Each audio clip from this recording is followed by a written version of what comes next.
সূৰুজমুখী ধাৰাবাহিকখনৰ আজি নিশা আহিবলগীয়া এপিছডৰ প্ৰমো মুকলি হৈছে।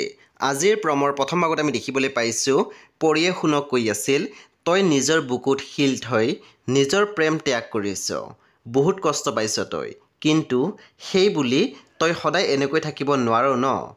তাৰপিছতে আমি প্ৰমত দেখিবলৈ পাইছোঁ শেৱালীৰ মাহীয়েকে মহাকক কৈ আছিল, এই সৰু ছোৱালীজনীক আপুনি 3টা ল'ৰা ছোৱালীৰ বাপেকলৈ বিয়া দিব খুজিছে, মই জীয়াই থাকোঁতে ইয়াক এতিয়া হ'বলৈ নিদিওঁ।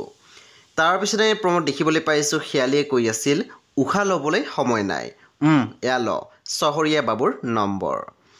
সেই বন্ধু বান্ধৱীসকল আজি নিশা 8 বজাত ৰং টিভিত আহিবলগীয়া সূৰুজমুখী ধাৰাবাহিকখন খুবেই বেছি ইণ্টাৰেষ্টিং হ'বলৈ গৈ আছে, সেই আপোনালোকে চাবলৈ একেবাৰে নাপাহৰিব।